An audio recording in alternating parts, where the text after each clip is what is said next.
Hello, beloved listeners, and welcome to Sneople at the Movies, film criticism by people who actually like film. Join us as we dive into movies we love, movies we respect, and movies we wish we could unsee.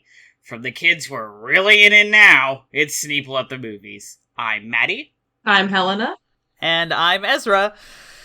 We're really in it now. Some choices were made this week, listeners. I've seen. I don't know what you guys are talking about. I just watched really normal movies. Very week. standard films. Yeah. Yeah, definitely. Yeah. I don't feel bad about inflicting any of these on my unsuspecting roommates. Yeah, no. Or my unsuspecting roommate. Yeah. She only saw one of them, but it was a one for sure. So let's go through what we see before we explain. Yeah, let's maintain the facade of normalcy. Just for a kind moment of the image. Just while we explain this, you can conjure up in your mind what the fuck we saw, and you'll figure it out by the time we see all the movies. We see all the movies someday. Mm-hmm. All the movies. So every single one. Every single one ever made. I will never get there. So I rewatched Pride and Prejudice 2005, My Best Friend. Yes. Rewatched Miss Congeniality, always hits. Rewatched Anastasia, which I hadn't seen in a long time, and I realized that I'm more familiar with the musical version than that movie. So I was like listening and singing along to like the St. Petersburg, and I was like, "Oh, I don't know this." Hey, where's the reference to the Communist Revolution? I don't get this. Oh yeah, no, they don't talk about that in the kids' movie for some reason. No, well, I mean, I knew that, but the version of like, if I could learn to do it is slightly different, which was really jarring. It's probably very longer, confusing. I'm sure. Yeah. They usually do that with animated musicals that they convert to Broadway to kind of Dimitri is also a little bit bitchier in the musical. My brain tries to slide from the if I can learn to do it into the apart from the beginning of 1776 because they rhyme. It's because the line from 1776 is the if I'm the one to do it, they'll run their quill pens through it. And so my brain goes from if I can learn to do it into 1776, and then I'm like, they'll run their quill pens through it. Yeah. Yes, you're obnoxious and disliked. Yeah. We know that. Not you. Hey. Also, I will say Anastasia, very confusing that it has that whole Rasputin subplot. And you're like, this is an animated movie made in the 2000s. And you can tell because there's this weird supernatural subplot that, like, doesn't need to be there. It does not make any freaking sense at all. It's so annoying and bad. Not and the slightest. It takes you out of it completely. The villain song is kind of a banger. Kind of a banger. Okay, sure. Also, I still would get rid of it, but still. The bat. I love the bat sidekick. Yeah, but it's still, I loved bats as a child. I had a plush. You love bats Barsock. Now. I did too. Yeah. Mine talked. Notorious Bat Simp. That's you. Yes, me. Okay, I have to go change my Discord display. Yeah, then. while you do that, I'll wrap up. I watched Notorious classic Over Her Dead Body. You may notice I'm watching a lot of random 2000 rom-coms. I put them on while I work, because they don't require a lot of, like, paying attention. So I'm watching just a lot of random stuff. Paul Rudd's in it. You remember that era where, like, that was his thing, because he was a rom-com guy? It was him and Mark Ruffalo. Yeah. Interesting stuff. Sure. I rewatched The Paperman, that really wonderful little short. It's still so good. Yeah, it's cute. I really love it. Rewatched Zodiac, which, boy, that movie's long. I watched Good movie, though. It Chapter 1 and It Chapter 2 for the first time. Finally. I nice. got there. I have so many thoughts, but we're not going to get into it this time. We got other movies to talk about. Okay, fine. I know. I rewatched Sherlock Holmes, A Game of Shadows. Another movie that I can talk about forever, and I'm not going there. I rewatched My Best Friend Dracula 2000. And watched the Da Vinci Code for the first time. Huh, that's odd. Yeah, that's weird, I know, right? I have continued to watch Batman Beyond. That show still fucks so hard. I rewatched my favorite super long YouTube essay, Pathologic is Genius, and Here's Why, which you should watch. Yes! And also, I found out Kesha has a ghost hunting show. And I watched some of that with my roommate. Alright. That's wild. We watched Every some random day shit brings together. new treasures, yeah. Yeah. And I was like, wow, I'm like a snooty ghost hunting guy now. I didn't realize that, but I was like, I don't actually necessarily, like, that detects movement, and there was something else right there, so, like, I don't think that was a demon. So, you know, in case you were wondering who I've become, this animal I have become, poof, that's me. Me next? Sick. Go ahead. Well, I went to a wedding, in Vancouver, BC, so that was the main event of my thing the past few weeks, which is also why the episode was delayed. Sorry, because I was traveling and I was on planes and trains and automobiles. Can't believe But you've done this. I'm always doing these things.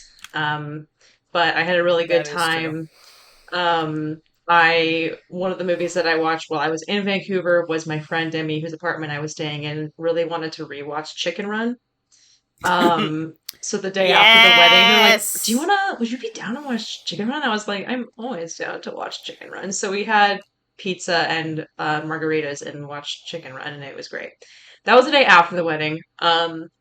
Before I left for the wedding, I continued watching a lot of short cartoons, Looney Tunes primarily, but also older animation as well as other short films. There's way too many. Find my letterbox if you follow me on Twitter and you listen to this, just if you want to see all the ones that I watched. But the standouts that I want to mention is I did watch the Betty Boop Snow White, which is just Hell yeah. incredible A and classic. terrifying. Fuck yeah. And like I understand now, like I get like there was something, the Highwayman and Over the Garden Wall, how I was always just like, this guy creeps me out a little bit because he's very much harkening to this period of animation that used to scare me as a kid because it's so fluid. I think it's incredible animation, but it does still really unsettle me in a really great way. Yeah, it's got that weird dude with the super long legs, right? Yeah, Coco the Clown, I think, yeah. Yes. And he turns into a bunch of different objects, and it's Cab Calloway, rotoscoped Cab Calloway dancing and singing. It's crazy. So, what a voice. Like, yeah, and they just came out right out of the gate, like, being able to do that.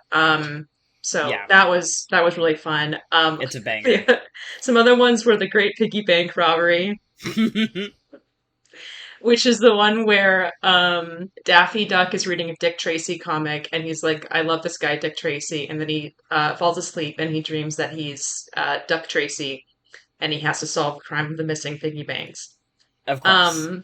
It's incredible, and I might be saying this because I realized as I was watching a lot of these shorts that I am, and I may always have been 100% a Daffy Duck guy. That's my best friend.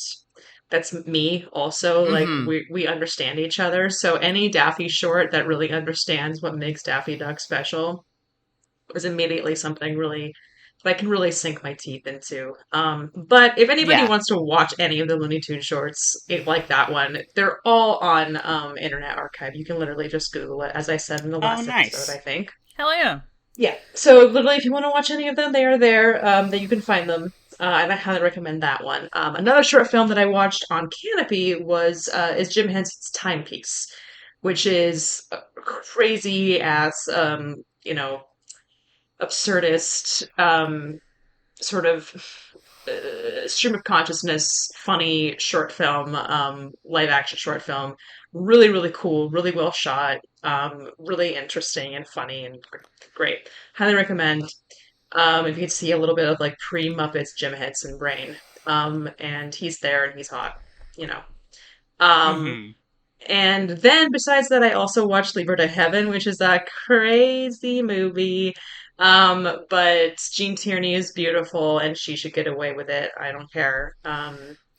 That's the main message I took away from Leave Her to Heaven, which I think is what they wanted me to think. And I also watched Trap, which is kind of like Leave Her to Heaven also, except instead of Gene Tierney, it's Josh Hartnett, and he's a serial killer. I have very much been wanting to watch that. It is very, very fun. I went to go see it in theaters with a friend of mine, and we were having a blast. And it did feel like an intentional comedy as well in many ways, rather than just kind of like we're laughing because it's goofy and not working. That's like Shyamalan, it was very funny. Mm-hmm. Yeah.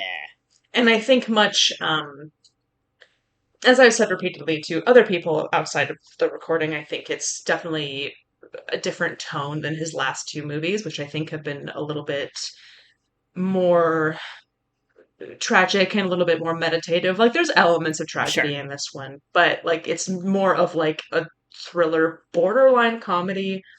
But it's an incredible little concept. He does it so well, and he has so much fun with it.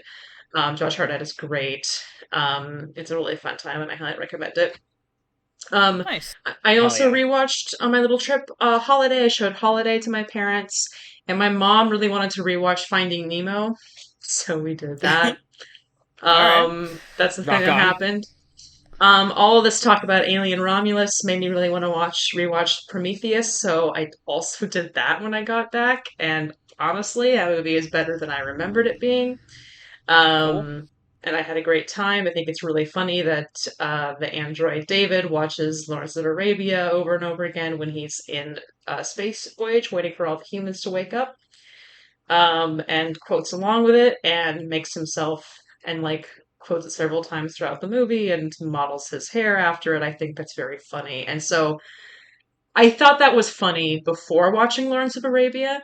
Now, having seen Lawrence of Arabia and seeing the ways in which that movie informs this movie, I appreciate it even more, and I think it's deeply hilarious. An amazing creative choice. And then I also watched the Da Vinci Code. Rewatched it. I saw it when it came out in theaters many years ago, in the bygone days of 2006. And I also watched a little-known movie called Dracula 2000, made in the bygone days of, would you believe, the year 2000. Presented by Wes Craven. He put his name on Presented by Wes. He did. Our best friend Wes. Now, what I'm really excited about, and let me know what you feel about this before we get into Ezra's sneak. I did notice that Dracula 2000, as you may have mentioned when you first brought it up on the episode, that it has sequels. It does. I did bring this up, and nobody in the original movies is in the sequels. No, this is interesting. I did think about it.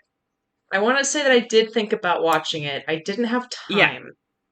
Sad. But I am deeply considering it if they are still on HBO Max after this month, which I know that Dracula 2000 is leaving, so I'm imagining that their sequels are also leaving. But just knowing that they're out there... leaving. Is Dracula leaving also? I thought that you said that Dracula was also leaving. Maybe it was just Deep Blue Sea. No. If I did, I goofed. Exciting news, then. I meant Deep Blue Sea. Well, I have an inkling to both. watch and see what happens next. I don't know where they're going to go with this whole thing. I don't know where they're going to go with this, considering nobody returned. Yeah, that part especially is very enticing to me. But, you know. What if Doctor Who, except you regenerated everyone? Yeah. I mean, if John Lee Miller's in there, I don't really care. It's going to be hard for me to care as much if Jenny Lee Miller's not there. Yeah, it's less interesting me if him and Justine Waddell are not there. And Jerry Ryan. Yeah. And Vitamin C. And Omar Epps.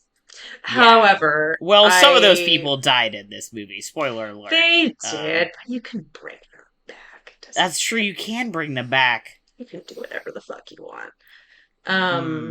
Anyway, I just wanted to put that out there. It's not like they killed them in real life. That's true. That's true, except for Christopher Plummer, who did tragically die 5 years ago. What? Yeah. But for whatever I was like, you could bring them back. Yeah, it's not like it's not like they're dead. It's not like they're dead. Johnny Lee Miller, I mean, he can. Like, what's he doing right now? I mean, he can do it tomorrow. For all I fucking care. Like he can do it tomorrow. What's he doing? I mean, is he doing? I mean, literally, like, what is he working on right now, Johnny? I'm asking you, literally. I'm talking to you, Jonathan. Ether, Jonathan Lee Miller. What are you doing? Are you doing another Train Spotting movie? Like, I don't know what he's working on right now. What are you busy? Are you fucking busy? I hope Johnny he is. Lee Miller's agent, call us. For his sake, I hope. I do hope he's busy. Because I like him and I think he's a talented actor and I hope he's making Dracula 2024. Now, one may make the argument that he's at a point in his career that he has worked hard to get to so that he doesn't have to do movies like Dracula 2000. I hope he's doing it because he wants to. Yes, this is my idea. Anyway, that's just something that I've been thinking about and wanted to make sure that now you are all thinking about it as well. Yeah, totally. Through what have you seen? Thank you. So speaking of Lawrence of Arabia, yeah, absolutely. The movie we were just talking about. Yeah. To rewind a little bit. Yeah, to connect the dots, yeah. I finally got to see Lawrence of Arabia on a big screen. Mm-hmm. It wasn't actually a 70mm print. It was like in it wasn't, I don't remember, it was like it might have been an IMAX.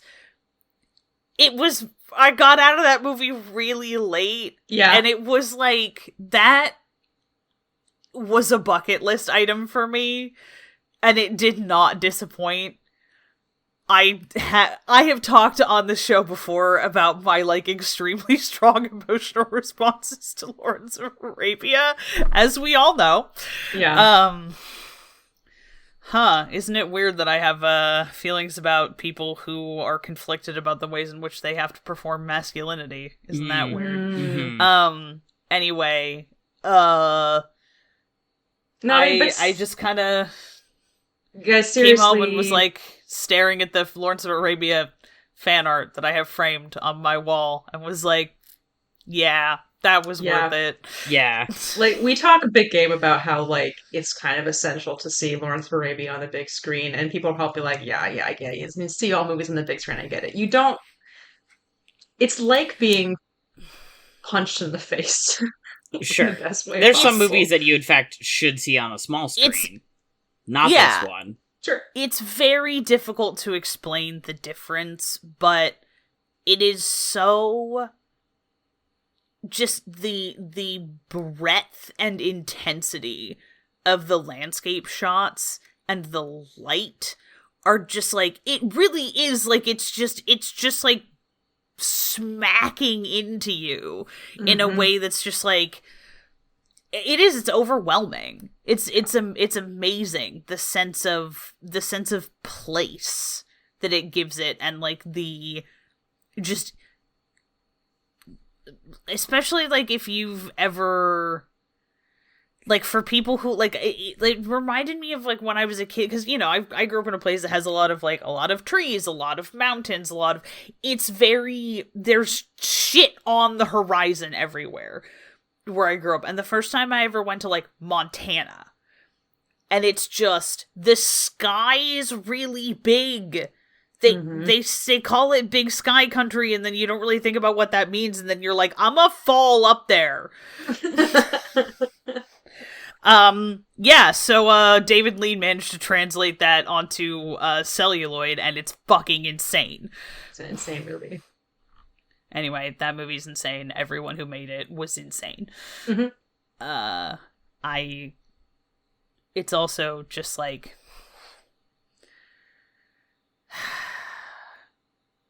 it's an artifact of gay history. Mm-hmm. Like, I'm gonna say that. Lawrence of Arabia is an artifact of gay history. They knew what they were doing. I was sitting there and just, I was like, there were a handful of other people. There was definitely a couple of people behind me who had never seen, this was their first experience of seeing Lawrence of Arabia, and I was like, oh, wow.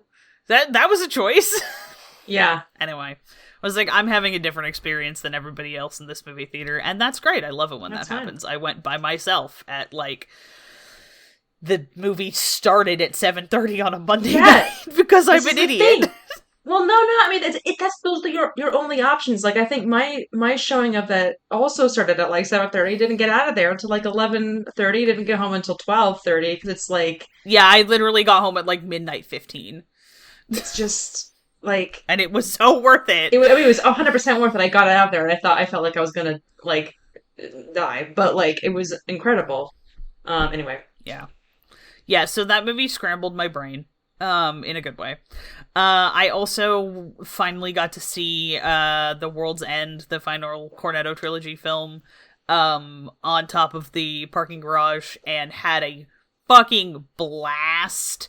I did not remember that movie fondly. I was so wrong. It's almost as good as Hot Fuzz. I really do need to rewatch it. Also, it's been so long. The things that I would do to Nick Frost and Simon Pegg, both in that movie, are this podcast already has an explicit tag, but we would earn like a second explicit. Yeah. You listen. You know my feelings about Paddy Considine. I don't have to go into those. I love him so much. Just the thing about him. It's just. I wish I were normal about it. It's fine, and he's so good. He is such a character actor, and it's all in the voices. Like, it's not just an accent change. They're so distinct that it's like he's like a fucking different guy. Yeah, sorry. I'm just thinking anyway. of that bit in Hot Fuzz again, where they're like, I don't even remember what part it is, but they're like, the two Andys are saying something to him, and they like slide out of frame. Yeah, they slide out of frame, and he slides back. It's like, yep. Yeah. Anyway, The World's End is so good that I actually was like, oh, I forgot that Martin Freeman's a good actor. So that was the only thing that I was mad about, because it turns out that sometimes he's actually like good. He's just an annoying piece of shit. Yeah. He just like sucks. Cast with this movie. Yeah. Eddie Marsan's there. It's just, it's paced really well. It's fucking hilarious. And also the fact that it's like a competency level reversal between Simon Pegg and Nick Frost works insanely well. And dirtbag black hair dye, scruffy Doc Martens, Simon Pegg call me. Yeah. And also Nick Frost suplexing a guy while wearing a cardigan. I have it's my whole taste in men. Yeah. In one movie. I'll see myself out. Anyway, no, that was a fucking blast. It was really fun because my roommate came with me and had never seen it. And just, I love the rooftop cinema stuff. Everyone's always just having such a good fucking time. I rewatched Godzilla -1 on a whim. I'm obsessed with that movie. Is that, did you go to see that? Was it like rerunning? No, it's on Netflix. Oh, bazinga. It's on Netflix, and there's a decolorized version on Netflix too that I would say watch it in color first because the color is done really, really well, but I'm really excited to watch the decolorized version. And I watched that with my roommate who's a huge Godzilla fan. And we were just like, I get really emo about that movie. Anyway, Godzilla -1 bucks. Weird coincidence. I also watched Dracula 2000 and the Da Vinci Code, and then also have been, every time I get within like 3 feet of my PlayStation 5 controller, I'm the illithid tadpole in my brain takes over and I start playing Baldur's Gate. It's like a sickness. I love everyone in this tadpole infested bar. Yeah, I have tripped and fallen. You have in fact gone down with the sickness. I have gone down with the sickness, and the sickness is the Gale romance plotline. I want someone to take me out behind the chemical sheds. I'm playing Baldur's Gate 3 with my dad and my brother on top of the other multiplayer game I have. And it's very funny because my little brother is 18, so first of all, he is playing this game like an 18-year-old. We keep having to be like, please stop killing people! Please let us finish conversations!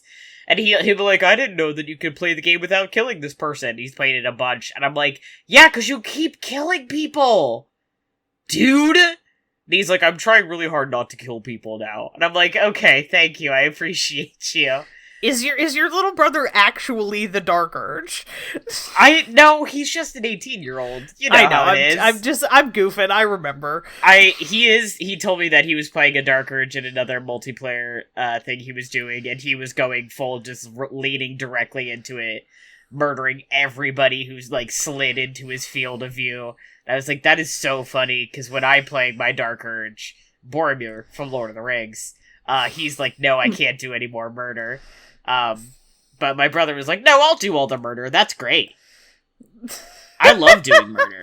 Very funny.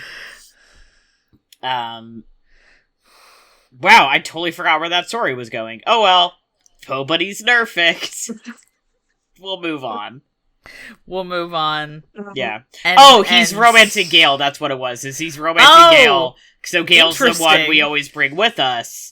Because we have we all randomly made our characters, and my brother and my dad both made monks, which I thought was extremely funny. Oh, that is very funny. And I'm our war cleric, so we brought a wizard with us, and he doesn't seem like he's actually interested in romancing Gale, he's just kind of doing it, which is exactly what our friend from the other multiplayer game is doing. I'm like, why are you guys romancing Gale if you don't want him? I want him, I'll take him. And she's like, I don't really like him, but I'm hoping I'll like him more if I romance him. And I'm like, just don't romance him then. I like him enough for all of you put together. Yeah, I really like him. I like it. I'm like getting annoyed on. I don't know. I know, but there's so many people I know who I have. Me too, exactly. It's very divisive among my Baldur's Gate friends who likes who, and I'm like, damn. I know. I'm like, I will go to bat for literally all of these people. Yeah. They're all interesting, and also all of the vocal performances are so fucking good. It's really good. They're so good. Anyway, sorry, I'll stop gushing about Baldur's Gate. Anyway, we should do a podcast. So, fuck the podcast. Why did we watch these movies? So, I can't remember now. Oh, I do. So, okay, I re-listened to our episode where Helen and I went head-to-head and were like, which one of these is stupider, Deep Blue Sea or Dracula 2000? Oh, yeah. And on that episode, we pitched a three-part, like, a three-movie head-to-head of the Da Vinci Code, a movie I had never seen before now, Dracula 2000, and Van Helsing, because all of them have really stupid plot twists. Oh, yeah! Okay, thank you. And that is what this was about. None of us rewatched Van Helsing because we've all watched it fairly recently. And oh my god, I think we've all seen that movie so many times. Van Helsing is like graven on some like semi-useless lobe of my brain. I don't need to see Van Helsing for another probably 10 years. That's okay. I'm only gonna rewatch that movie if like sure. Yeah. Enough. Not enough to rewatch it anytime soon, though.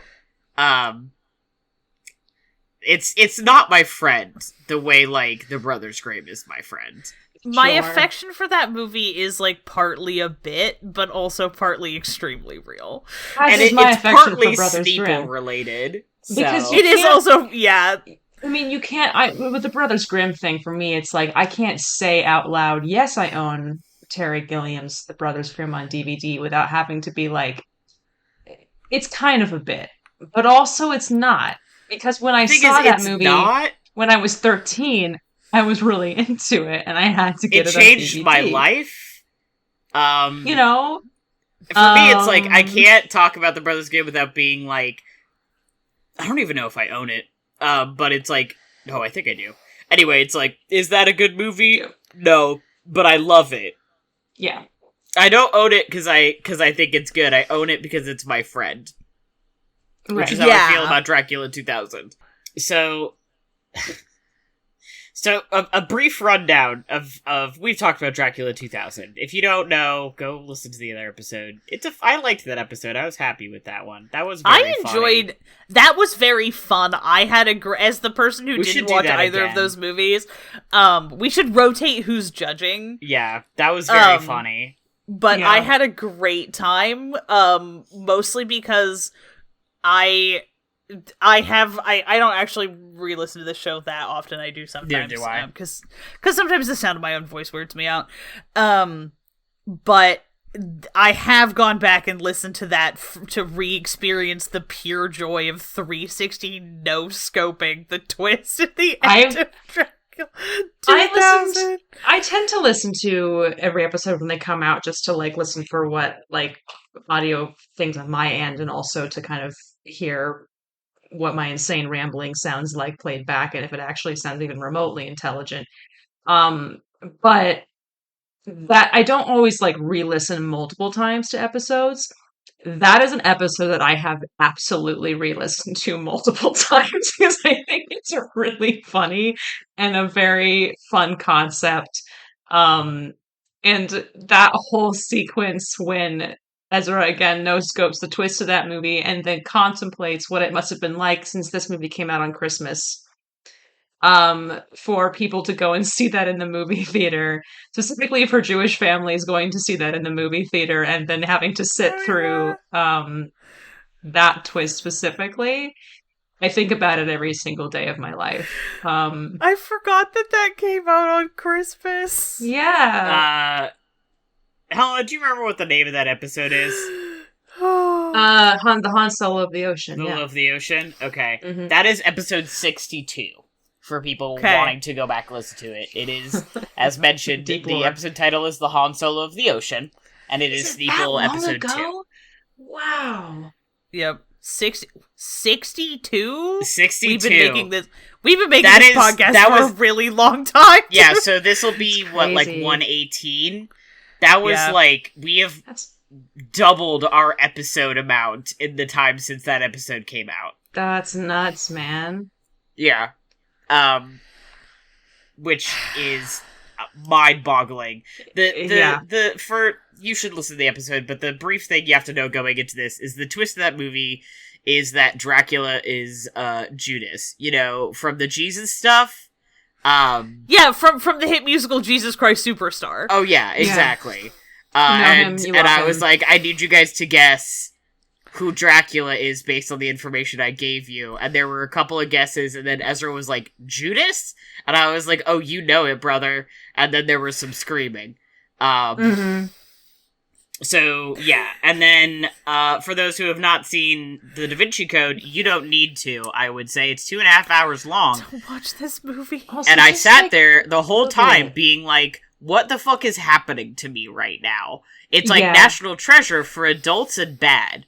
So you don't have to watch that one. The twist is... Yeah, go ahead.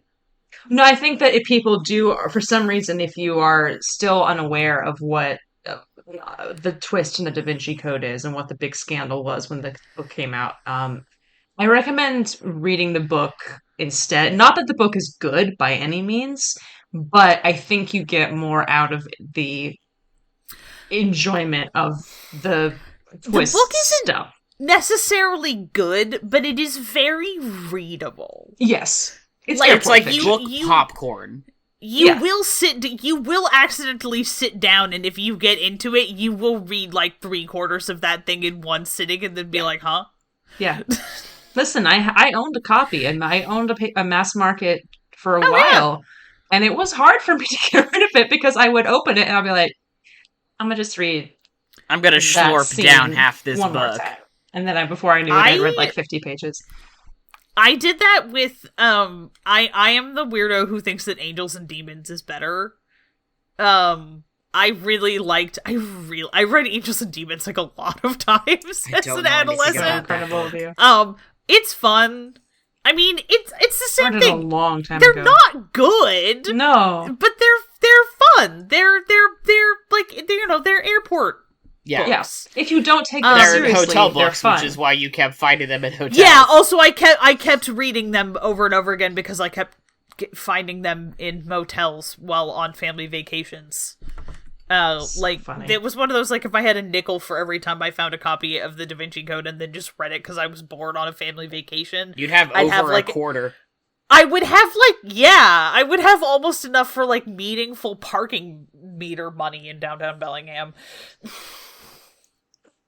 But Matty, you were going to say what the twist is in the Da Vinci Code. So first of all, they are like, it's the Da Vinci Code, and I'm like, Da Vinci is, like, only somewhat related to the code here, and I'm kind of offended. I was promised something that was not followed through on, but the idea is, and I don't know why it's important, and it's one of those things where I'm explaining it, and I'm like, I'm kind of confused about this movie. The thing is, people start getting murdered, this cryptographer gets sucked into this drama with this cop lady, and you find out that the church is murdering people because they don't want people to find out that the Holy Grail was Mary Magdalene. Yes, you heard me right. Because the chalice is the same as, like, the symbol for sacred femininity, which is apparently, like, an upside-down V. I just made the gesture with my hands when my camera isn't on, and this is an audio medium. And if they find out that Mary Magdalene was pregnant and had kids, and there's, like, a line of people who were directly related to Jesus Christ, and Jesus was, in fact, not divine, there's gonna be a whole cow about it, man. And it's really confusing and weird, and then at the end you find out the cop lady is, of course, related to Jesus, something I predicted about, like, an hour to half an hour before it happened, and then I texted the Sneople saying I'm gonna throw my phone out the window. Yeah. I didn't say anything. Yeah, and I was just mentally, like, rip to Matty's phone. Because I was like, because I was thinking to myself, well, technically, the same thing that I texted you when you said, I am gonna throw my phone out the window, I was like, I mean, she is, kind of. She's not technically the Holy Grail. She the Holy isn't Grail the Holy Grail, but is Mary Magdalene. Yes. She is, however, at one point Tom Hanks says, "You're the last living descendant of Jesus Christ." With such gravitas. And he's so serious about it. He's so serious about it. And I was like, you almost convinced me that this means something and is so, so, so serious. Also, at one point, they show, like, the Star of David, and they're like, oh my god, it's the male symbol meeting the female symbol, and the male symbol, of course, is, like, a triangle with the bottom missing, because it means, like, the fucking spear, like, or whatever. Weenus. They literally say, basically, it's the dick, and also it's the sword, or whatever. And my beloved roommate Amanda, was stuck there with me, and I was like, I'm watching this for Sneople, and she's like, I've only seen part of this movie, and I literally just screamed at her. I was just like, I can't fucking... And she, of course, was stuck there in that saw trap with me, and just kept looking at me like, what is happening to us? So that's the plot twist for the Da Vinci Code. Yeah, I mean, and it's almost like not even... I'm trying to think about, like, how it's set up. It's almost like it's not even a plot twist, because you're set up for this huge conspiracy. And, like, what's the big plot reveal going to be? And you think, wow. And this plot reveal is the twist! The Holy Grail isn't actually a cup. That I saw an hour out. Yeah. Then it's like, twist!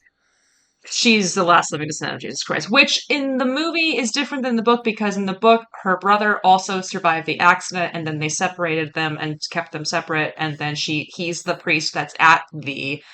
oh my fucking... Oh, I forgot about that! Yeah.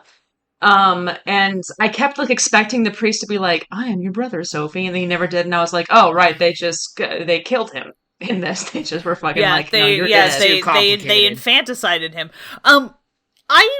It was really funny to me, because they kept portentously saying, like, you're the last descendant of Jesus Christ. I'm like, has she, like, declared that she's not... heir to Jesus? It's nice that she's not... I'm like, good for her for deciding she doesn't want to be a parent, but, like, you're acting like something about the phrasing just made me be like, she could have kids if she wanted. Yeah, currently she's currently the last. Also, the idea that they're like, there can't be any others.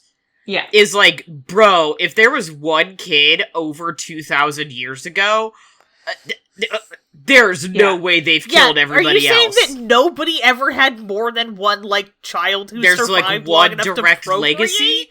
There's I mean, way. That's the it thing. Is impossible that they killed everybody else. This is the thing. You go back, like, 8 generations, and you have so many fucking great-great-great-great-grandparents that it's, like, it's and the DNA, too, how they're just like, your DNA, like, they have to match the DNA with, like, the bones in the tomb. It's like, it would be so fucking, I mean, it's not the same as, like, you know, they were able to identify the bones of Richard III by DNA testing the bones with somebody who's, like, a cousin of a cousin of a cousin of the royal family, or something who was like, technically related to him if you go far back enough. And so, I mean, I guess that's, like, 1300s, 1400s, that's a little bit closer. But even then, like, it's a tiny match. And it's like, I was like, we share, like, a pretty significant portion of our own DNA with bananas, you know? And I'm just like, at this point, I don't even think that there would be much. But in the book, it's like they go out of their way. I'm staring at this photo that I put in the chat of the House of the Dragon promotional photo shoot with Olivia Cooke and her long, beautiful red hair. And in the book, they go out of their way to be like, Sophie and her brother, in point of fact, both have, like, red hair to be, like, kind of be, like, I'm, like, secretly dropping hints that they're related to Mary Magdalene. Well, Mary Magdalene is, like, depicted in the Da Vinci painting, like, supposedly, as depicted in some art with having red hair. What's so they're like, really, really funny about that to me? Because Leonardo da Vinci knew directly what color Mary Magdalene's hair was. Yeah, he was there. So he received he was there. That's the next twist. He's a time traveler. Yeah, Da Vinci's a time traveler. Da Vinci's a vampire. Additional funny thing about this. I knew it. No, you know who in the gospel stories was historically for a very long time portrayed as having red hair specifically as, like, a medieval anti-Semitism thing? Say it. Judas Iscariot. Yeah. I said in the document, I was like, if we know that she's Mary Magdalene's kid, how do we know she's Jesus' kid? I've seen the Judas music video from Lady Gaga. Like, we don't fucking know. That could be anybody's kid. It's so dumb.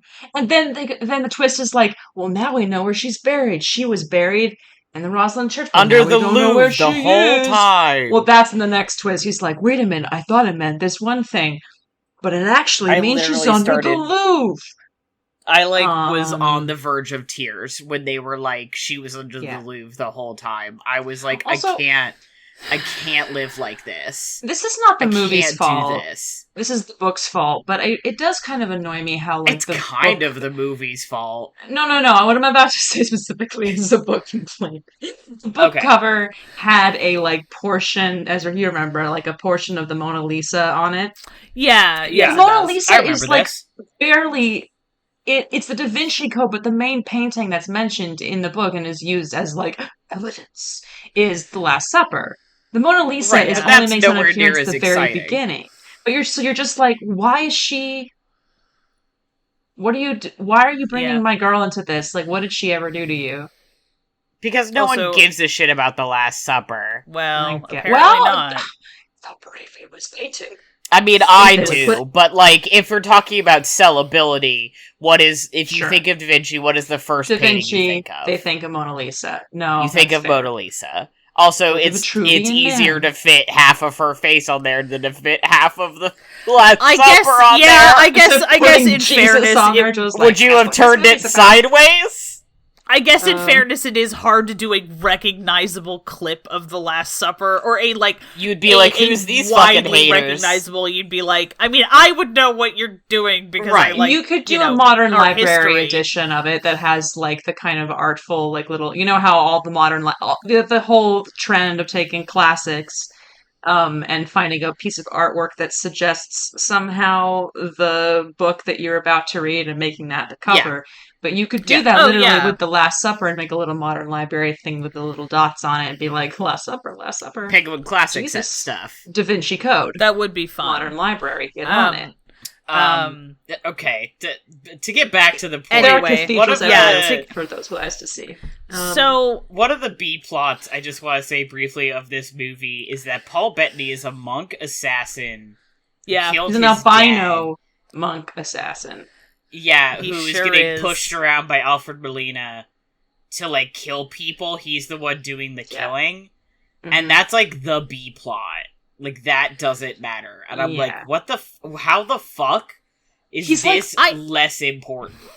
He's like the murderer that they're looking for, and... Also, I saw him at the beginning of the movie when he hadn't even taken off his hood, and I was like, got it, that's Paul Bettany.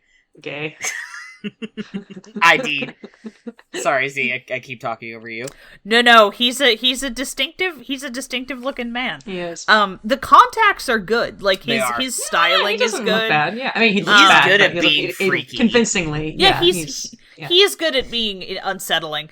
The thing about the Da Vinci Code movie is that it weirdly, because so like we've said, the book is compulsively readable. Like you will accidentally be like, oh no, I just read like 120 pages of the Da Vinci Code in one sitting. Right. I feel like I just ate popcorn for dinner.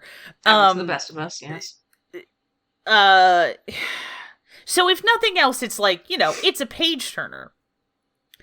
Why is this movie paced like ass? Yeah. I feel like it's one of those things where it's too long and weird to be a movie, and they didn't realize, or they were just like, we're gonna make this work anyway. Well, it was so popular. I mean, the book was so very true, ubiquitously popular that, I mean, I would imagine they kind of just were like, well, we've got to put the whole book on there because that's what people are expecting to see. We got to milk this cash cow.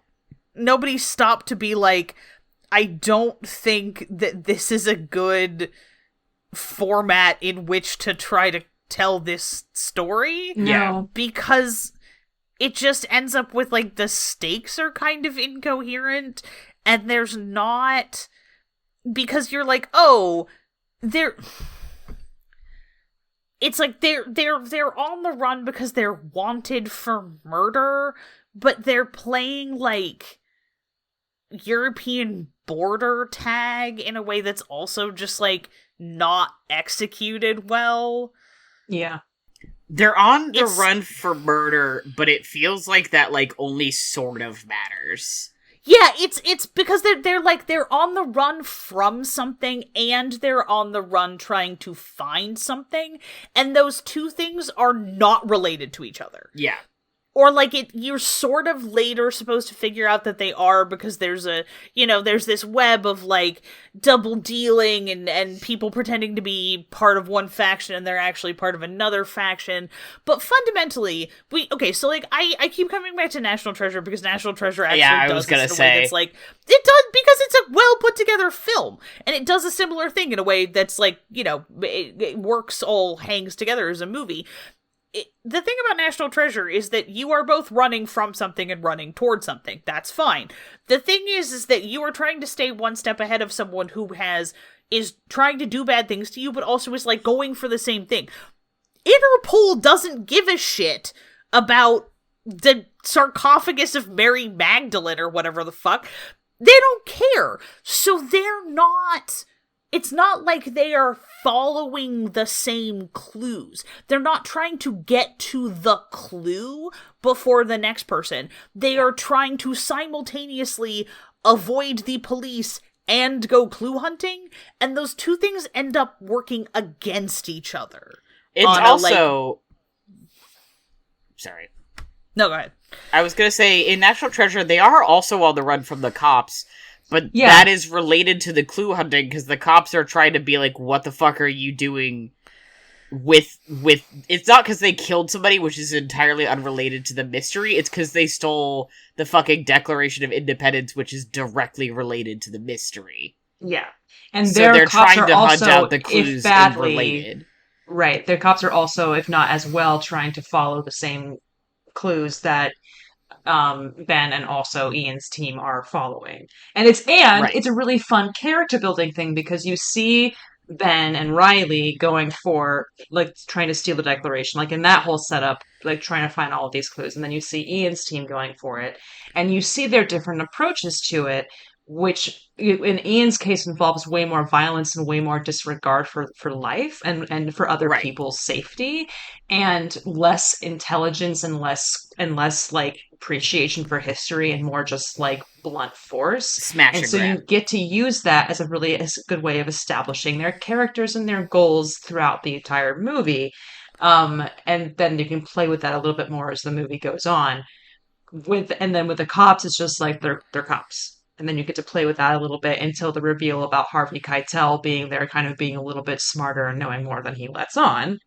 But like, and I feel like all three of those plot lines are interwoven well enough that you don't feel like we're spending way too much time with this one thing and way not enough time on another, because like Ben and Riley and like they're all like they're only going after one thing. Like there's only one end destination. Where with Da Vinci Code, weirdly, it's like we have to stop and explain everything to the outsider, which like Riley is kind of the outsider and national treasure, but like he's not. He's still there helping him and like explaining him as the audience surrogate. Whereas like we fully have to just stop the fucking movie in the Da Vinci Code to explain to Sophie the entire conspiracy, which in the book takes like Right. several chapters. And even the movie knows that it's taking too long to do that because it starts intercutting with the police and like Lee's servant, like his butler, like finding things, and Paul Bettany sneaking into the house. Like it's all of this stuff that's like all this intercutting that's happening.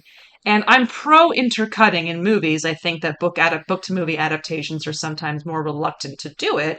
And I think they start doing that effectively at the beginning of the movie when they're intercutting the murder with Langdon's stupid speech where he has all these people yelling out stuff at him. But it's like, which is just like really obvious stuff where like maybe it's me like now having seen this movie, but it kind of feels like you should just know this. No, it's not. They're very. It's like like how do you not? Anyway, yeah. I think another part is that. Yeah. Oh, sorry.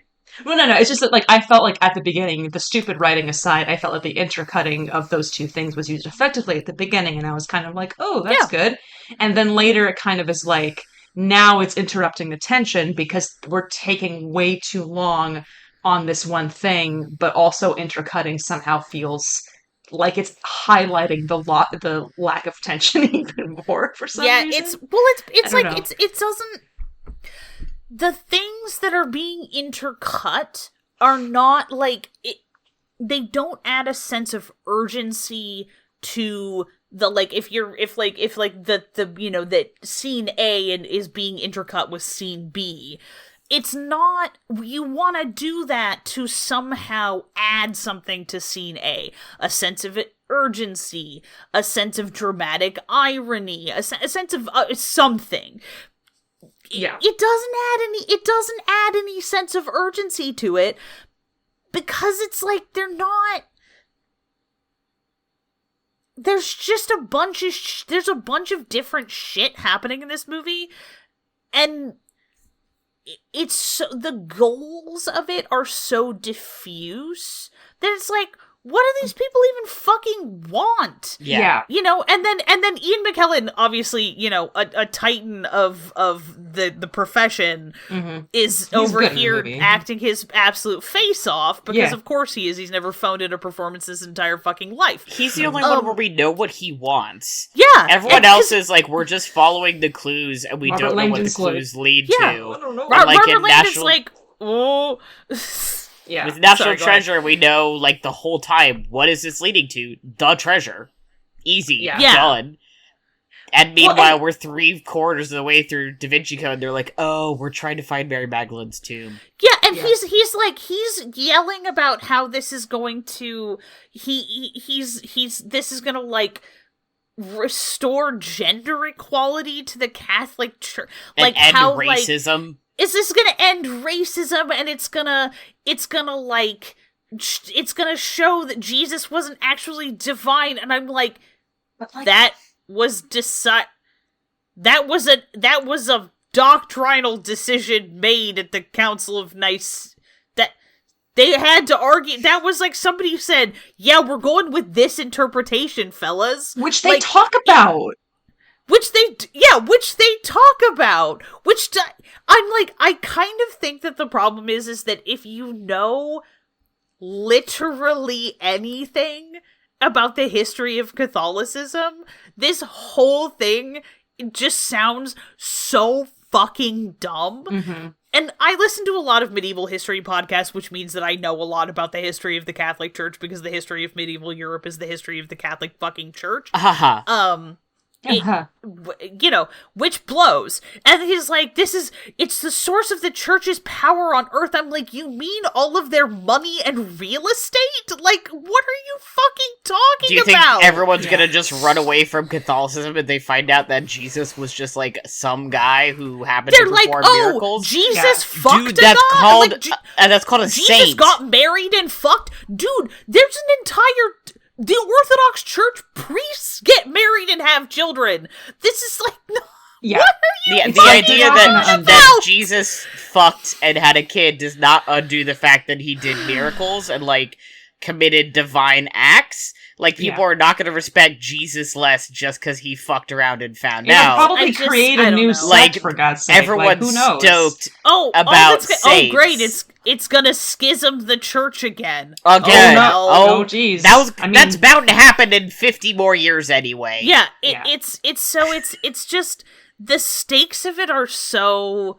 Okay, I hate to keep coming back to comparing it to Angels and Demons, which is like, genuinely, I would have said a worse movie. Most people are like, it's a worse movie. I'm like, I'm not actually sure that it is. You're starting to change your mind. It's the plot of Angels and Demons is less stupid because it requires you to accept things. Less stupid things. Do you know what I mean? Because the Da Vinci Code requires you to be kind of a dumb person in order to be like not you have to buy into a have to know like bit. Absolutely nothing about history and also kind of Christianity to just like historically, which is a big ask. Which is a big ask to be like, whoa. But people like genuinely were like, I mean, it's fine to read this and get, a little kick out of it. But there are people who are genuinely reading this when it came out being like, I can't believe like everything is a lie. And it's like, please, for the love of God, I need you to go outside and touch grass. I don't typically say that to people who are reading books. Outside of a church. You need to put this particular book down and go out and touch actual grass. Whereas Angels and Demons is based around a plot that is happening within the Vatican, and it's less like you have to buy into a cover-up. And also, like, historical. there is an urgent problem which needs to be solved, which is someone is going to nuke the Vatican. Oh, fuck. It is not there's not, like, a sort of abstract, like, this secret truth about the origins of Christianity pose an existential threat to the spiritual power of the Catholic Church. It's Vatican go boom. Yeah. Damn. If we need to stop Vatican from getting fucking mushroom clouded out of existence, which, if you let me retrieve the menorah from the temple first, maybe you can just... I'm not going to finish that sentence. Yeah. Careful. Let's be careful here. Is the Hadron Collider a part of that plot, as I recall? Yes. What the fuck? Yeah, that's not the they bomb. Have to. There's people that Hadron Collider. There's people who are breaking into a large Hadron Collider. There's a cover up happening inside the church, not of the things that one generally thinks of there being cover up of by the Catholic Church. But there's a sense of urgency to it because they are trying to stay one step ahead of the murders. It's not like murder happened and now we are, like, murder already happened. It's like, we are trying to figure out where the next of these ritualistic murders is going to take place so we can get there first. Oh, and also someone is going to, and I cannot stress this enough, nuke the Vatican. That does seem like a bummer, yeah. Which would be a problem. Yeah, and there's also, like, there's not... It is really extremely funny that Jean Reno plays a cop whose name I is... love that guy so much. Literally, his last name is Fash. And it's his name is Captain C-A-G. But, I don't care. And at one point he says to one of the other characters, the other cops in the movie, "You know I'm Opus Dei." Something along the lines of, like, which is an insane thing to say. I didn't even think that of Fash. I was too busy being like fucking French people and also what is happening to me right now. Dude, I don't remember which one of my roommates just he was like, because is the police officer's name is Fash? The officer's name is Fash, and he's a member of Opus Dei, and they put this guy in charge, and they're like, yeah, he's kind of intense. He like beats up people sometimes, and you're like, yeah, his last name is Fash. He does a lot of on-screen police brutality, and I'm like nominative determinism. You know what? I'm gonna go change my letterbox rating of Da Vinci Code. I'm gonna move that down, and I'm gonna move Dracula 2000 up. The real history. Oh yeah. The real hero of the Da Vinci Code movie is the French air traffic control guy who like reported the I'm cop on for a being break. like, you can't fucking hit me. Oh yeah, who's like He's like, I need this information. He's like, you'll get it in 10 minutes. I'm on a break. I'm on my lunch break. And then gets the shit kicked out of him for his trouble. But he's like, his first instinct upon seeing a fairly murderous looking policeman is to be like, I'm on a break. I'm on my 10, dude. Well, come back later. I'm eating my fucking like, Subway. Yeah, he's literally eating a fucking sandwich. And you're like, yeah, he has an important job and he works very hard, I'm sure. And let him eat his fucking sandwich. One of you is providing an important service to society. Which one is it? We'll never know. Yeah, Jean eating the Subway sandwich right now is entertaining in that movie. He's good. I mean, this is the thing that I was saying in the chat. Obviously, is like, is any performance in this movie, strictly speaking, bad? In air quotes, no. Everyone is just trying. The writing really is hard. just everyone's so putting their whole pussy dumb. into it.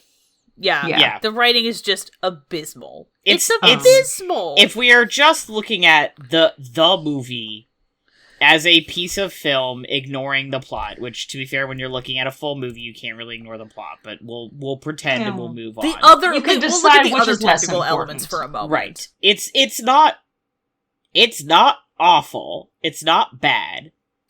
The problem is the plot is so bad that I can't move on. I can't let go. And it's not directed with it's a Ron Howard film, so it's not directed with enough panache or flair or visual like style to make me go, well, plot's stupid, but you have some points there. It's just a run-of-the-mill, like, breakfast cereal Ron Howard movie. Yeah. And, like, the actors are good. They're fine. They're not bad. No. And they're all good actors, but you're just like, yeah.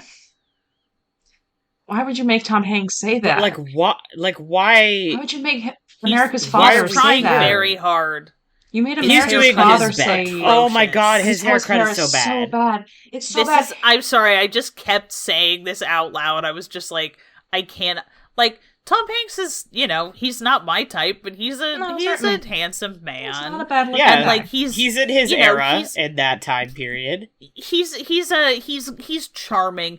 The hair is abysmal. The hair's bad. And I don't know if it's because they're trying to make him look... Because, like, listen, again, I think he's good in it.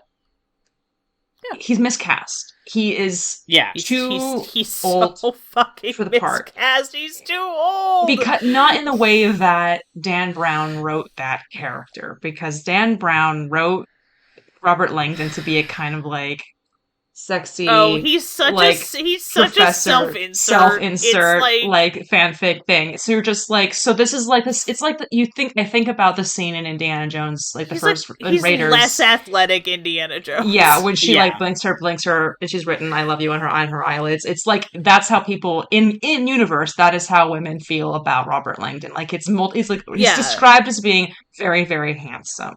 And in the new TV show that they're doing based off of those books, seriously, what? It's done. It's been done.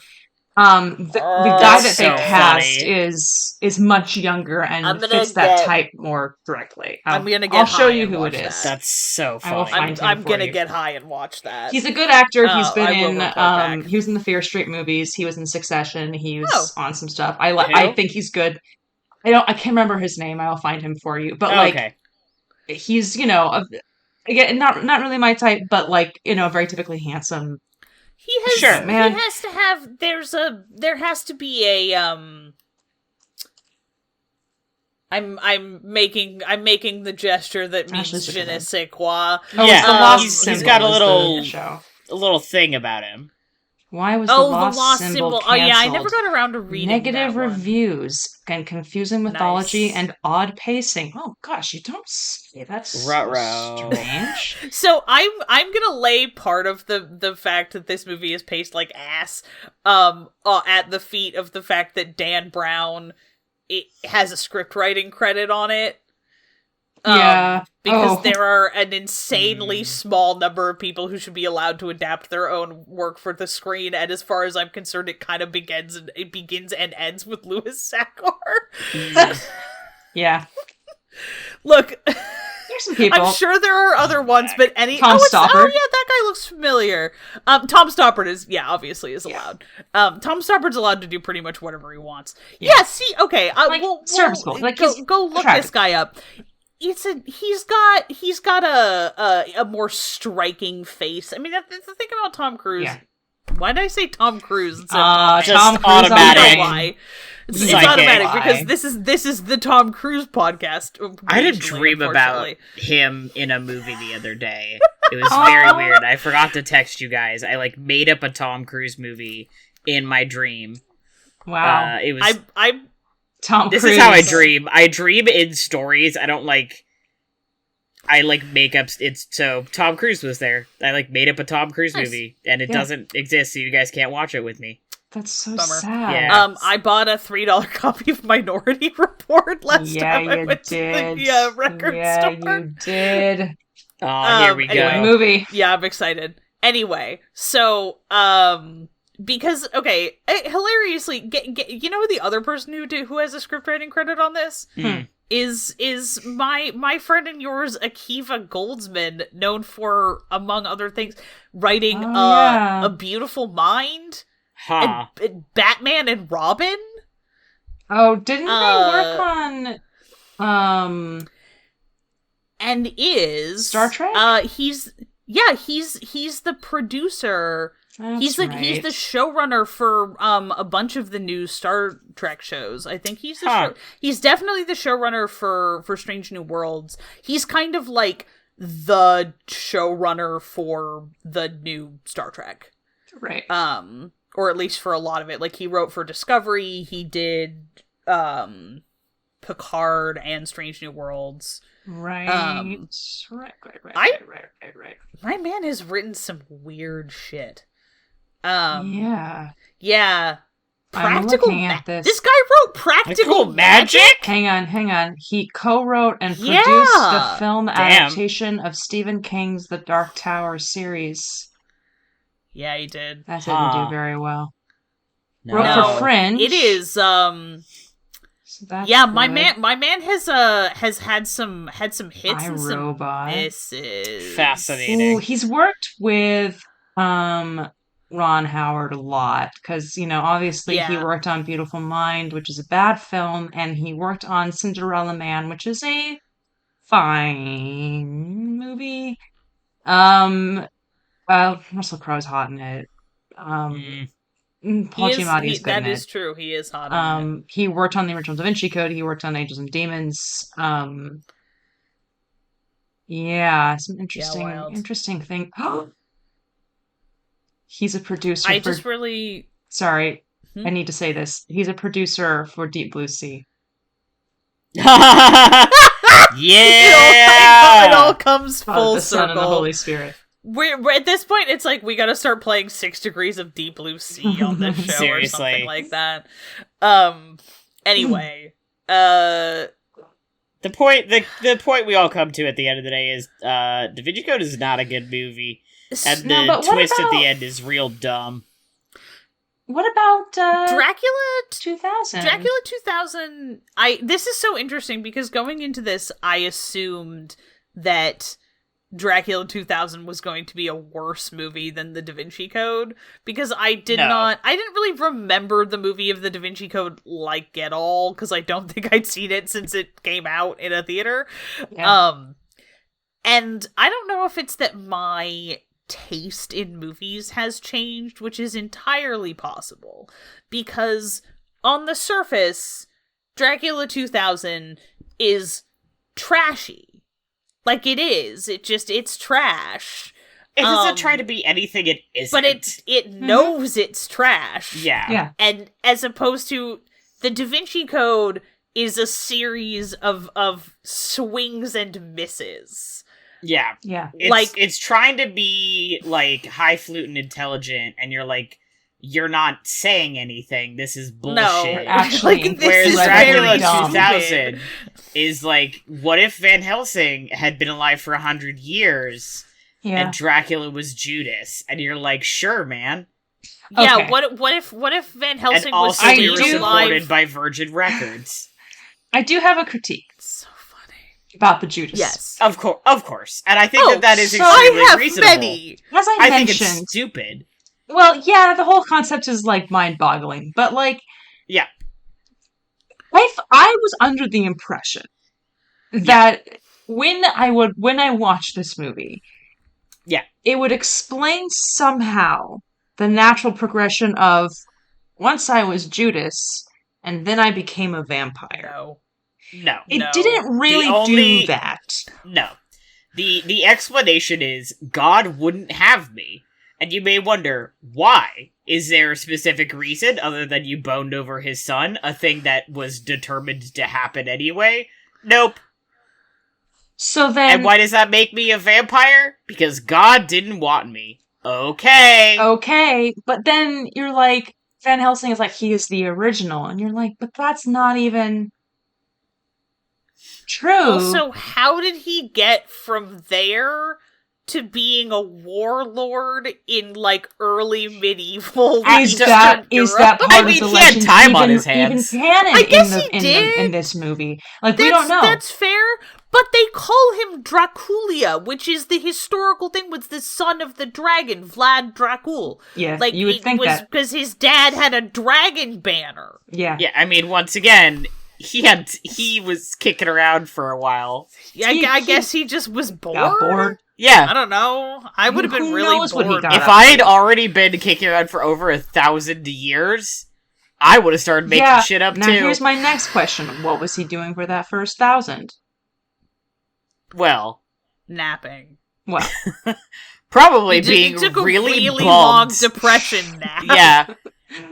I think he probably spent the first 100 or so being like, what the fuck are my limits here?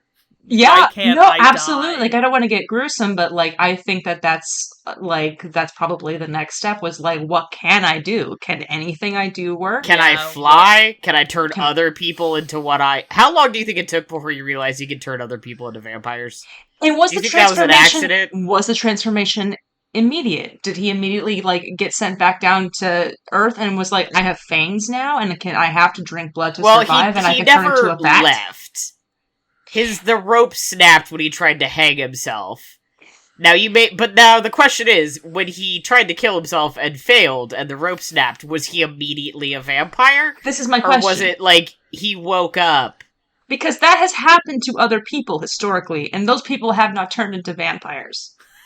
Yeah, but none of them killed Jesus. No, this whole time, you know what I thought was gonna happen in this movie? What? Possibly because I have supernatural brain poisoning. Sure. Like, I no. thought they were gonna do a Mark of Cain thing. God, That's why nothing could kill him, was that it was supposed to be.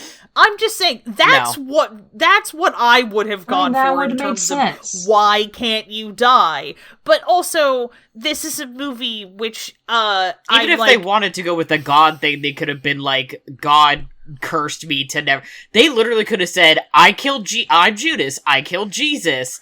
God rejected me from heaven for killing his son, and he put a curse on me or whatever, so I can never die. Yeah. Yeah. And this is a thing. I mean, we can't get into it because I'll be like, well, then why didn't all of the Roman... none of this makes any sense. Yeah, here's the thing, is you can't go into this movie, you look and you think, this isn't a bad little horror flick here. There are things about this that I like better than other Dracula adaptations, which is insane, but it's true. But you can't think too hard about that. It takes such a big swing at a totally absurd idea, and the swing does not hit. No. And here's the other thing. Especially because it's so serious. Like Da Vinci Code, it's so serious about this big swing. And you're like, you should have been less serious about this. It brings this movie to a halt like a train derailment. Yeah. Well, and at that point, I just started laughing and was like, I'm not taking the rest of this seriously at all. The other thing about this movie is that it doesn't help that the whole final confrontation and reveal of this takes place underneath the single dumbest looking Jesus. It's not a good Jesus. Statue it's not him at his best. You have ever seen. It's not a good depiction. So goofy of our Lord looking. And Savior. Yeah, it looks like Jesus with like drag queen makeup, but in a bad way. Well, yeah, it's Mardi which Gras. is like a great concept. But it is Mardi Gras. Which also I was like, okay, Anne Rice, can we stop stealing from Interview with the Vampire a little bit with the New Orleans setting? No, of course they can't do that. Why would they? I will say. Go ahead. No, please. I have a conspiracy theory. No, please. Okay. No. Okay, so my new conspiracy theory is that somehow the people who wrote the also deeply, deeply stupid Kylo Ren Rey plotline in the Star Wars sequel saw this first. had seen this movie at some point and internalized it. What did because I say? I'm like, this is just, you were making this joke and then I saw this movie last and I was like, oh, you weren't kidding. The Reylo of it all. It's really Doesn't quite that literal. happen also, or something similar happens in Bram Stoker's Dracula, the one he came back from the dead for, where she, like, is seeing his brain or something.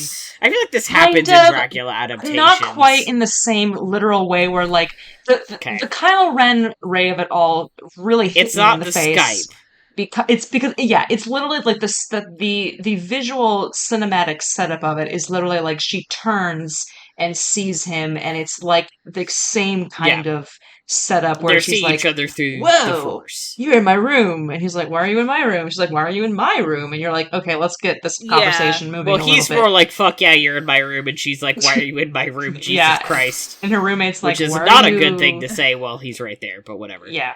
Well, and here's, on to that point. I agree with your conspiracy theory, Ezra, also. So, first of all, like, why... It's not really clear to me also, like, I guess it's that when he came back, God made sure, I guess, that, like, silver would repel him, and Bibles and crosses and whatever and all the stuff. But it's not really clear in the movie if, like, that stuff repels him because it's just, like, designated or it's because he's like, I don't like that stuff because I'm Judas. And I don't like silver. I think it is specifically it is not clear. I think they're just like, he's Judas, so he doesn't like silver. Yeah.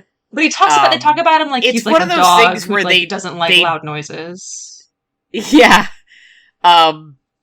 I mean, part of it is that it has to be, like, physically built into his body because he gets hit with the Bible pages and he starts burning. Yeah. It's one of those things that I think they're like, he's Judas, don't think about it.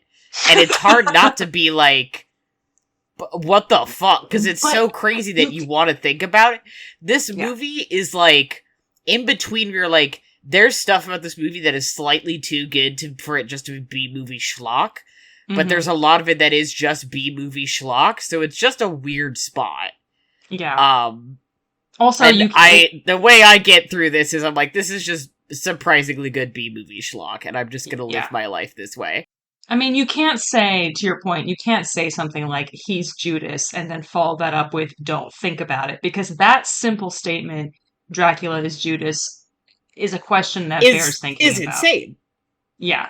It's crazy. It's a crazy thing to say and to then ask people to not think too hard about. And the way that they reveal it is like him and Mary, Justine Waddell's character, who was Van Helsing's daughter, who has Dracula's blood in him because Van Helsing was injecting himself with Dracula's blood to stay alive.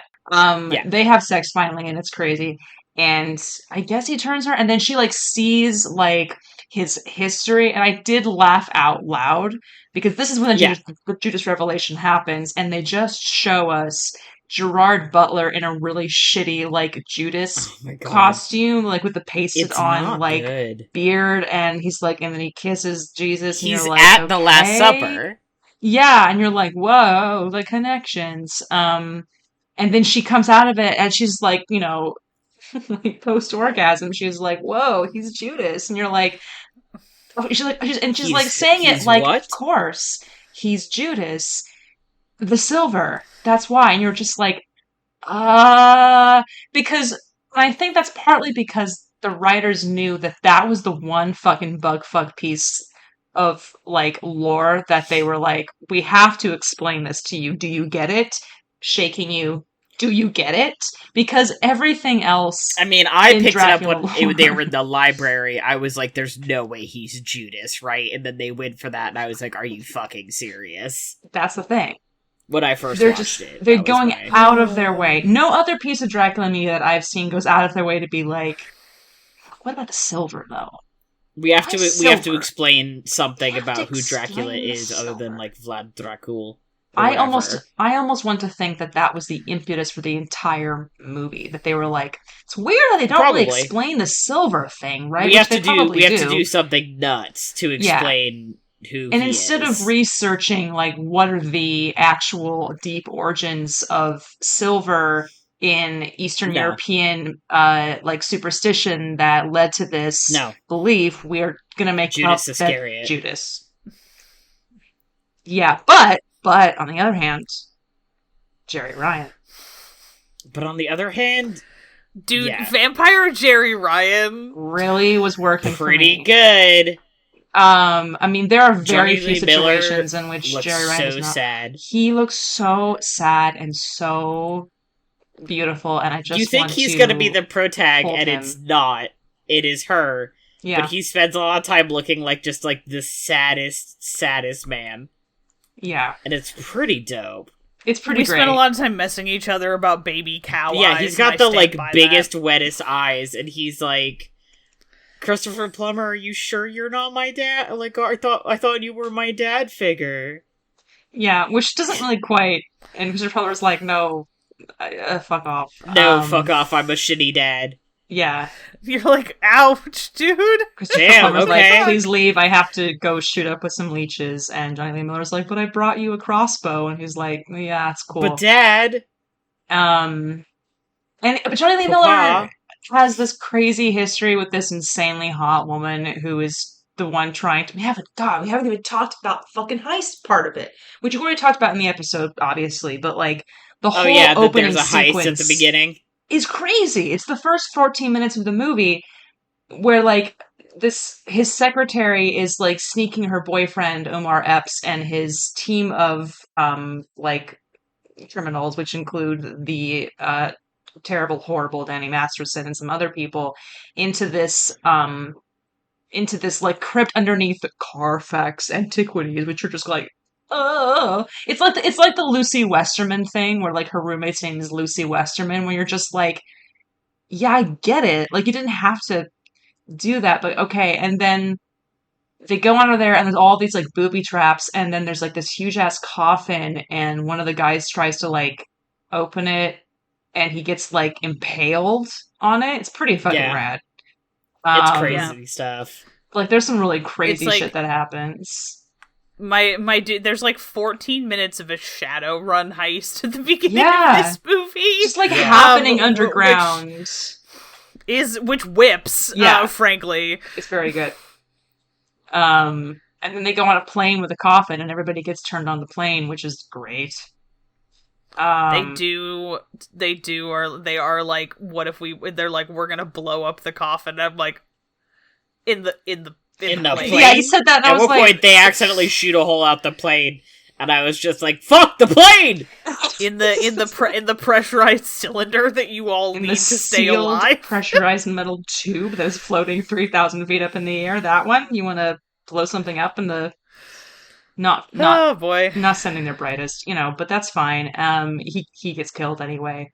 And then he magically transforms into a really sexy, supposedly, so they tell me, Gerard Butler. He does have a very nice face. The hair takes it away from me. It's bad hair. It's a nice face he has, but I can't with the hair and the whole, like, scene kid energy. I can't. It's very 2000s Gerard Butler, because that is, like, exactly the, like, Phantom energy also. Sure. Yeah. Yeah. Yeah. It's bad. I hate it. It's very bad. I do have to say that after watching this, I did sit there and think, what would have been really cool if they had just taken this and then stuck Johnny Lee Miller in the Phantom of the Opera as that was instead of. I wrote about that in my review too, and I was just thinking about his sad, wet cow eyes puttering around as Raoul. He'd make a good Raoul. Now, alternatively, I also want to suggest to you Hadley Fraser as his character in this movie, Simon. Mm-hmm. Oh, this does go both ways. You're so right. It does indeed. I have a big brain. I can think about the things that matter. Oh yeah, for sure. What else happened? I do like the airplane thing. How they like copy paste the Demeter like thrashing himself to the mast like with the airplane. That's pretty funny. I don't understand the whole opening montage, why they needed to show us that, because it kind of goes, it's like, and there was a ship, and you're like, yeah, with you so far, and then they go to London, and you're like, wow, London, and it was like the 1800s, and they're like, yeah, now we're in London now, and you're like, okay. Whoa.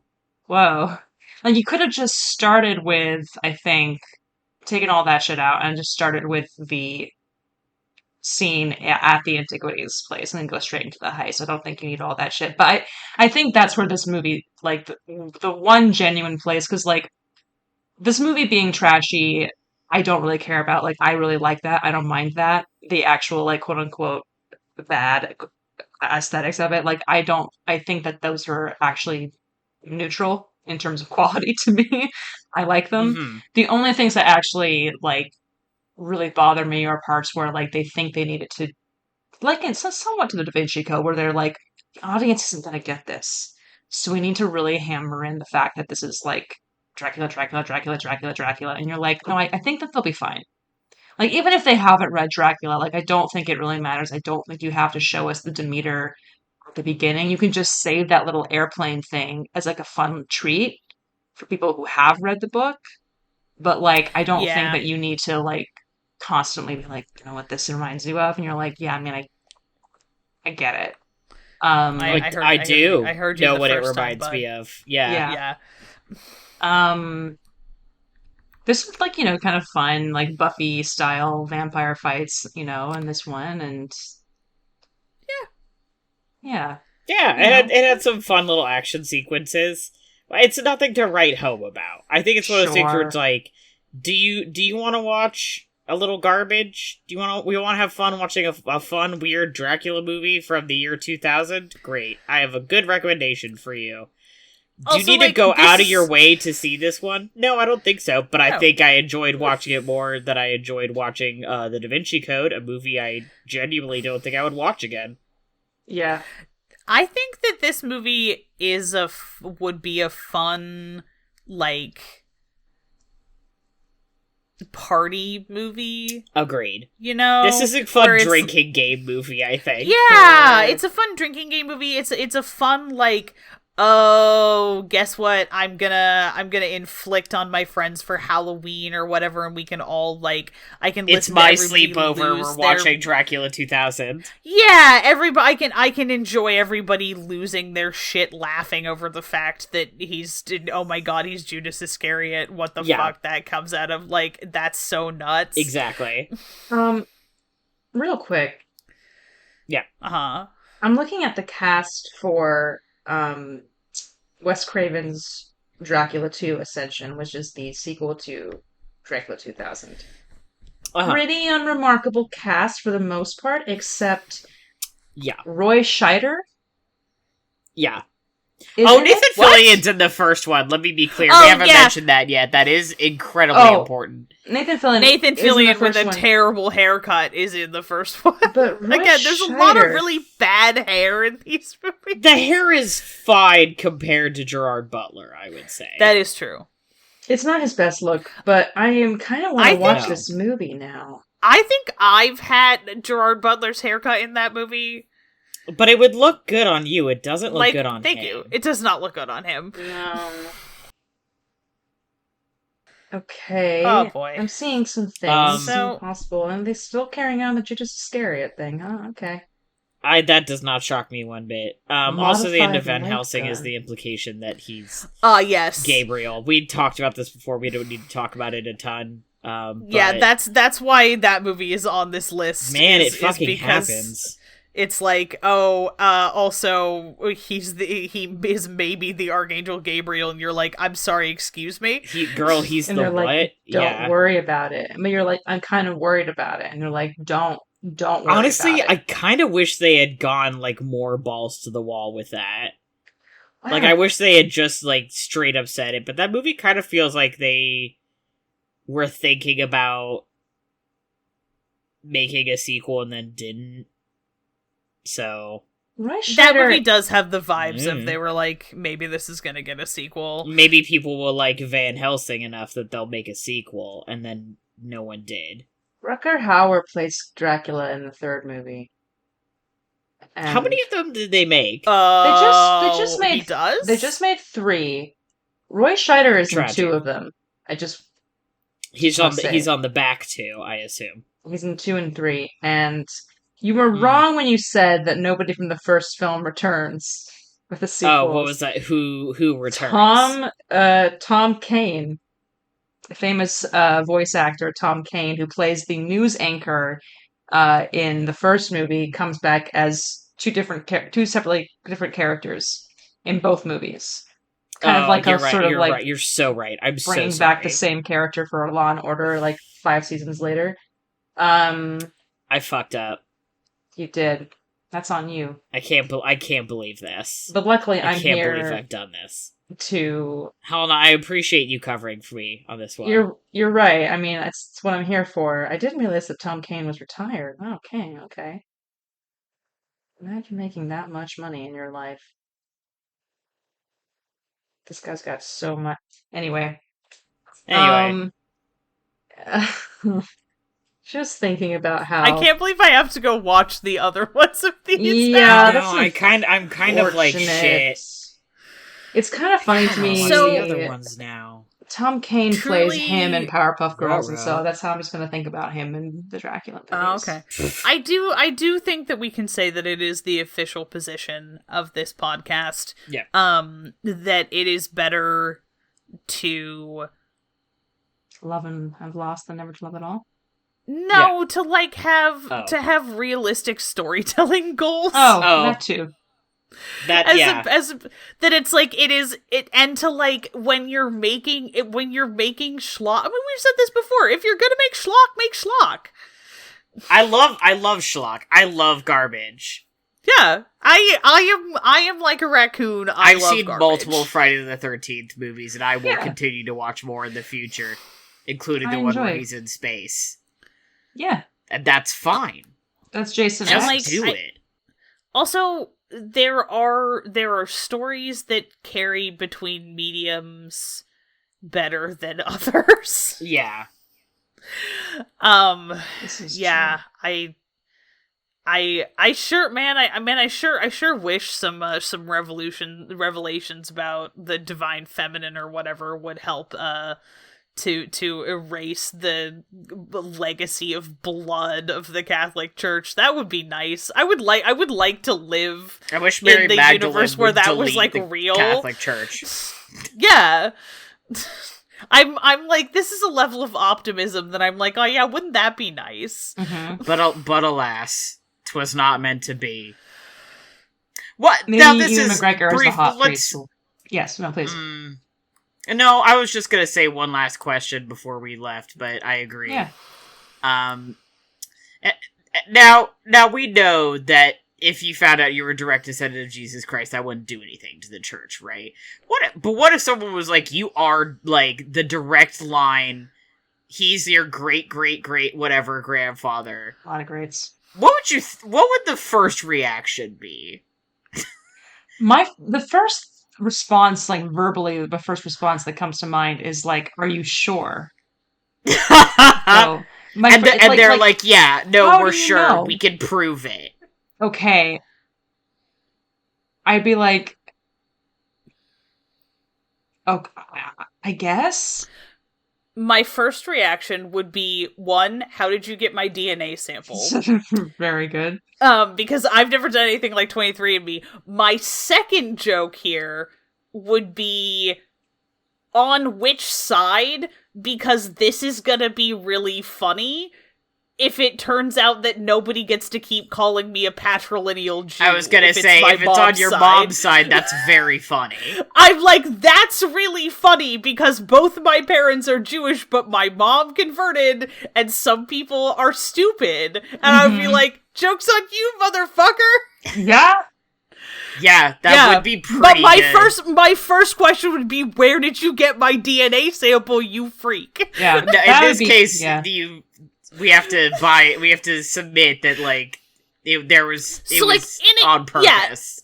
Yeah, it was on purpose. Presumably, I, like, took a... You went through a Da Vinci Code ass scenario where you were like, I will submit my DNA to see if I'm related to Jesus. They have I, like, temporarily took documentation. Ambien and did a 23andMe test. Where they're like, listen, let's look at the kings that you're descended from, and you're like, maybe? Yeah. Apparently Jesus' descendants all settled down in France. And a crime also, we cannot even imagine.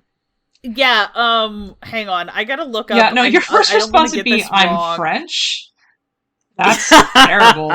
I would be like, wait a minute, hold on. That throws off my whole game. I just... The fact that they're, like, listeners. they specifically are like, the Merovingian kings. I was just like... Pardon me? Yeah. Are we really doing this? Is this what we're committing to? Are we really going with the direct descendants of Jesus Christ got fucking deposed by fucking... Yeah, nope, Pepin the Short. That is, Pepin the Short, fucking father Charlemagne. And that's what I think my reaction would be stronger that, like, wait a minute, I'm direct descendant of a line of, like, what the fuck? Yeah, I would be like, that has a direct real world relation, like, thing that I have to deal with. Yeah, I think I would be sitting there going like, I'm sorry, I'm French? Yeah, also, who lied to me? Ew! And also, like, but then it's like, would you even be at that point? Because again, as you pointed out, like, the time period, there's like, oh yes, they took her to France, and you're like, there wasn't a united country of France back then. I wasn't, I know, I was... They just moved around. They just picked her up and dropped her someplace, and it was, unfortunately, France. I mean, I guess that's great for Audrey Tautou, but I just don't know. I like out loud was like, they took her to France? Do you know what's in France then? Hope you like goals! Yep. I guess so. Good luck hiding her there. I mean, they did fine, I guess. Yes, the Merovingian dynasty was the ruling family of the Franks from around the middle of the 5th century until 751. Thank you, Wikipedia. Now, here's the freaking question. The Louvre stuff at the end. I know we have to wrap up, and I told Matty that I have to wrap up because I have to be at work in 12 hours.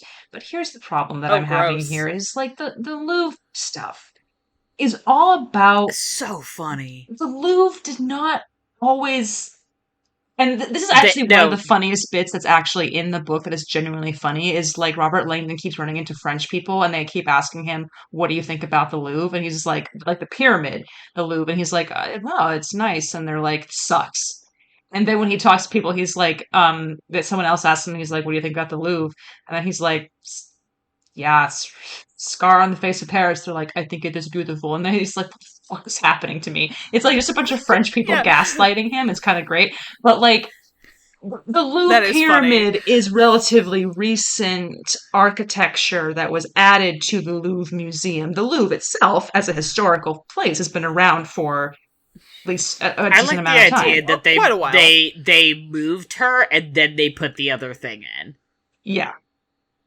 Or alternatively, they put it in, and people were like, "Oh, that's a perfect place to put her," and then they moved her in. Or the person. The implication then has to be that the person who was in charge of adding that particular of construing the new architecture for the Louvre was a member of the Priory of Sion, and he was like, pyramids, sacred feminine. No, I like the idea that it was accidental, that they were like, I just like the way that it looks, and then the Priory was like, fuck, we have to. Priory of Sion just like comes to the grand opening, and they're just like, shit. Oh, was that? They're like, okay, we gotta inveigle ourselves in here, because isn't the dude like, he's a curator at the Louvre? Is he like the head curator at the Louvre? Is he just a guy? I think he's just a guy. I don't understand. But I don't think he was in charge of dude. Like, was he like looking over the notes when they were planning the new building? He's like, I mean, I think he's like fairly important. He's important.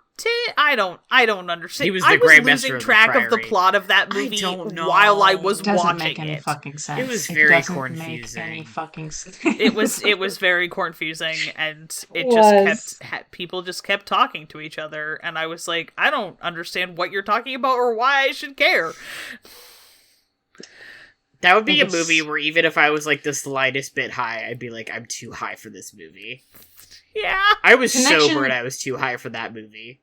A nice connection between this movie and National Treasure is at the end when Robert Langdon is like, I found the tomb of Mary Magdalene. She's way down there underneath the Louvre Museum. I'm going to kneel at her fucking sarcophagus. Amanda was literally like, what is he doing? Heing like a knight. My man has found religion and is gonna go off and do like neo druid like that's me in the corner or whatever. And I'm just kind of like, you haven't earned that religion. Yeah, he hasn't earned that yet to me. Whereas there is actually in the opening scene of National Treasure, I don't know how many people remember this, it is a scene where Christopher Plummer, of all people, connections, is explaining the whole like Knights Templar conspiracy to his grandson Benjamin Gates, little Benjamin Gates, and Benjamin Gates is like, wow, that's so cool. Can I be a knight? And he's like, fuck it, yeah, sure. And then he has him kneel like the exact same way that Robert Langdon kneels, and he like knights him with a newspaper, and it's kind of cute. And he's like, you're a knight now. Now, to be fair, the direct descendant of Jesus did call him like Sir Langdon or whatever. Yeah, but does she have the power to do that, really? I forgot about that. Apparently, I mean, when you're she has the power to lay on hands, I guess. I guess she has the ability to knight him. I had forgotten about how she has like this thing where she's like, I'm healing you, and you're like, that's not. I don't understand. What are you trying to say with that? Are you trying to say, now here's the thing that gets me crazy. If they're like, look at her giving money to the poor, look at her laying on hands. Are we like, but so are you saying that actually happened that's all real? Is that what she was supposed to be doing? The like rubbing his temples? Is that supposed to be? Was that a reference to her? I think that's what that's supposed to be a reference to. It's a reference. What the fuck? Yes, exactly my point. Fuck. Which is why I'm like, so is the foundation Is she real? Was she, or is it not? Because is this what? But also, are you saying that that's genetic? This is the Judas thing all over again. I think that would have been an interesting angle to take. It was just so subtle that I didn't even fucking understand it. Yeah, it doesn't go anywhere. But like, if you set it up in such a way that you have somebody who's like fundamentally like, I study all of this shit, but like, I know that it's humans made it up. You know, I am an academic. All of these things are like, all religions are a construction of human societies, blah, blah, blah. Like, I'm out here because I care. I am interested in history for the sake of history and truth for the sake of truth. And then he has to start reckoning with like, hang on, is there something to this? Like, having him start to, like, have to reckon with the possibility that maybe there is a supernatural element to this. Is he just going nuts? Is he cracking under the strain of running from Interpol, who are fucking incompetent? Which, I mean, shout out to this movie for being like, haha, cops are dumb. Yeah. I cannot believe that critical she support. literally did a miracle. Well, it's you're not sure. No, it's like on the one hand, is that just like a moment of human connection that like breaks him out of it? Is it really? I mean, also when you rub your when you're stressed out, and you rub your temples. Yeah. That does help. Like, I was like, yeah, that's a thing that helps. I get that. But I do think that would, like, that could have been a more interesting movie if that was one of the stakes, was, like, your main character, fundamentally a man of science, realizing that having God to be like, real. oh shit, what if, like, there is, like a divine bloodline thing going on Just like here? Dean Winchester only believing in supernatural monsters and not believing in God and angels, and then he has to reckon with that in season 4. It's like everything comes back to supernatural. What's the internet rule where, like, eventually every argument will turn into something about Hitler? Oh, I don't know. Oh, I don't remember. I don't know that one. I know what you're talking about, but I don't remember. Okay, like there's a corollary there, but it's supernatural. Yeah, it's like everything ends up being about supernatural. If you talk about something for long enough, someone will bring up supernatural. Well, that's certainly true in my corner. That's true on Tumblr, anyway.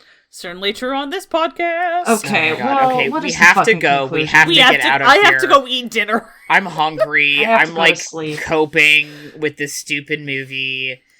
I want to lay down and play Pokemon. These movies are all bananas. Thank you, Wes Craven, for Dracula 2000. Dracula 2000. Thank you for Dan Brown. Fun to watch at parties. Van Helsing, also potentially fun to watch at parties. The Da Vinci Code, not fun to watch at something parties. that Ian McKellen got paid for. Fun of. Everyone's good. Ian McKellen, thank you for all your beautiful work. I love you. I don't. National Treasure and Dan and fucking Da Vinci Code both feature Lord of the Rings characters who betray people.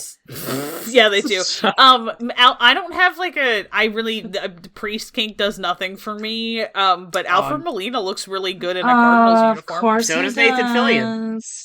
Nathan that's another connection. Looks good in. I was kind of like, she should get in on that. I know he's celibate, but I was like, do a Fleabag here. Yeah, I'm like, come on.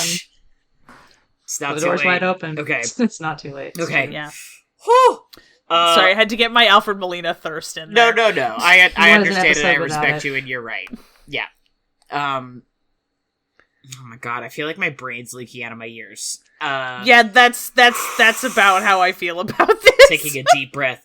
Thanks for hanging out with us here on Sneople at the Movies, whatever the cost may be sometimes, from the Infinity Break Network. Check out infinitybreak.net for more awesome content. Come chat with us on the Infinity Break Discord. You can find it at bit.ly/I Infinity T Talk. You can also shoot us an email at sneoplethemovies@gmail.com. If you got a subject you want to hear us talk about, a movie you think we absolutely need to see, or have a spirited defense of your favorite bizarre plot twist. Our Oscar-worthy music was done by Johnny Ronaldo, you can find at Johnny Ronaldo on Twitter, and our glorious Technicolor logo was designed by Bethany Luthold. You can check her out at bleilaniarts.wixsite.com. If you enjoyed listening, please leave us a review on iTunes and share this out with your friends, your enemies, and your partners in crime. As always, thank you for listening, and we'll see you at the movies. But not the Da Vinci Code, we won't see you there.